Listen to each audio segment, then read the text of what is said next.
He's Omar, he's Gaurav, I'm Majid, we're the substitutes, and today we look at the STD that is VVD, aka Virgil van Dijk. What, guys? Super tough defender, STD. What? Gaurav, I think it's appropriate. as our Liverpool man, what are the expectations for VVD coming into the season after the tear? I think the expectations from our perspective is for Virgil van Dijk to come back, and within 2-3 weeks, be back to marshaling the defense like he was. The leadership that he always displayed. We need that same pace and power to come back, and we need him to basically hit the ground running. And as soon as he comes back, what that basically means for us is we have, the best defender in the world back in our back four. And that is huge. And I think a lot of clubs and a lot of fans are underestimating that. So Do you think he's the Messi of defenders? I think Like you said. if you were gonna say who's the best defender in the world right now on form, I don't think you'd find a lot of people who stand next to Van Dijk. Well, this On is form, you, but he hasn't played for a year. This is the point that I want to make. Look, I agree with Gaurav. I think he on his game he is one of the best defenders in the world, if not the best. There were a lot of stats being thrown around, everything trying to discredit him. Most errors leading to goals from 2018, 2019. Take a deeper look. He does so much good for the team. But the problem is he's been out for so long. He's been out with an ACL injury for so long. So I don't know if it's going to be hit the ground running or if it's going to be take a little bit of time to get into speed. Just look at his preseason game. Did you see that one, Gaurav? Which one? Hertha Berlin or the Hertha other one? Berlin. Hertha Berlin. The one his comeback.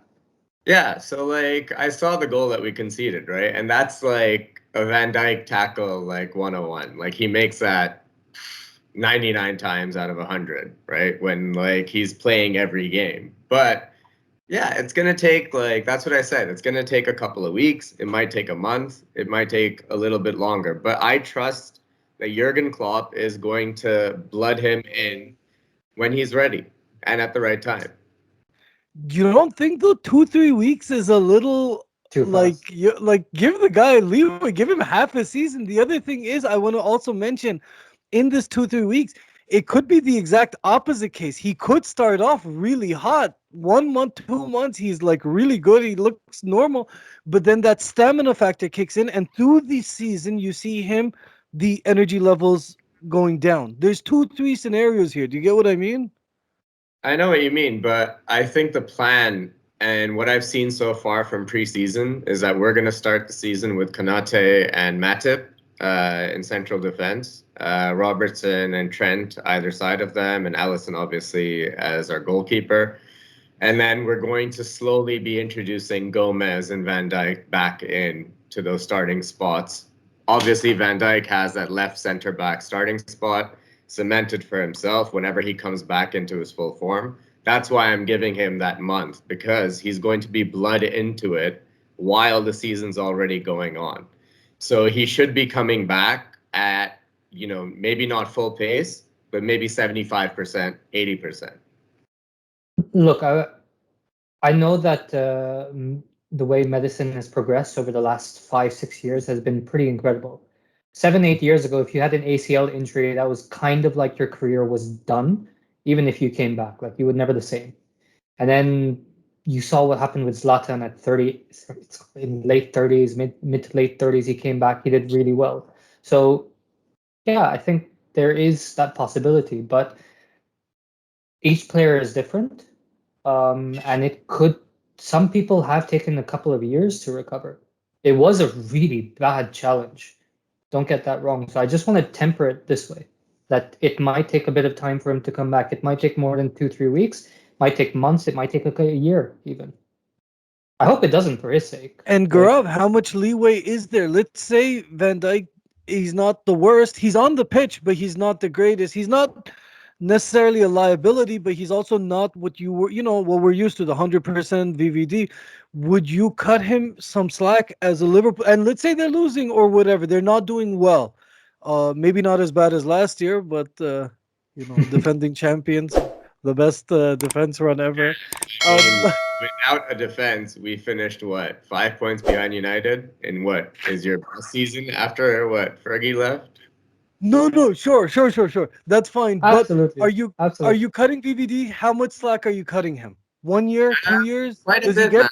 Quite a bit, because I think I know maybe neutral fans or like opposing fans don't watch all Liverpool games probably, but having watched every Liverpool game in the Champions League, in the FA Cup, in the League Cup, and in the Premier League, when Van Dijk's playing, he adds a lot of calm. He adds a lot of leadership. He sees the entire pitch. His passing is phenomenal. There's YouTube videos for like minutes and minutes long just of him hitting Salah, Mane, Trent, Robbo like on the diagonal all the time and creating opportunities. So Van Dijk does a lot for the team, even when he's not the world class defender. If he's just a good defender, and he's playing what the other things that he normally does really well, he's providing those things to the team and those assets, then absolutely, man, we cut Virgil van Dijk all the slack in the world. Like, you have to remember in 2017-18, when he came to us in January, he was a big reason we went to that final, ultimately lost, then won the next final, and then won the Premier League. Like, this guy hasn't missed a game till that injury happened. So, that Hertha Berlin game was interesting to see because when he came on, you saw him being very, very vocal and organizing the defense, and this is what Liverpool have missed. And then he made a mistake, but I think Garv is right in the sense that he brings much more. The leeway that I would give him, it depends on the club. It depends on how strong he's going to be. It took Luke Shaw 5 years to find form after a double leg break. It took Aaron Ramsey 3 years, I think it was, to finally find form for Arsenal after a leg break. And fans are brutal. They're like, he's finished, they're finished. I'm like, you don't know what that type of injury is like. So Yeah. I say give them as much time as possible. Yeah. Well, that's why. Go ahead, Gaurav. Sorry. Sorry, like just to the analogy of like Aaron Ramsey or like Luke Shaw. Like, you have to remember Luke Shaw came back and played under what, three different managers and like And he five, played under Mourinho. right? And then like what, Aaron Ramsey came back to an Arsenal team that like barely had a midfield for like the last like what, 8 years. So, what Virgil van Dijk is coming back to is the exact same style of play that Liverpool have been playing for the last 5 years since Jurgen Klopp came, and will be playing for the next 3 years till Jurgen Klopp's there. So like everything is built around this guy. Like, our spine is Van Dijk, Alisson, Henderson, and Salah. Everything is built around these pieces. So he's slotting in to the game that was built for his play style. Yes, but the energy of pressing, I think that's what you need to keep in mind as well. Like, will he have what it takes to reach that level again so fast? And that's the only thing. I don't doubt that he will. I'm just saying it's not going to be as fast as a lot of people think.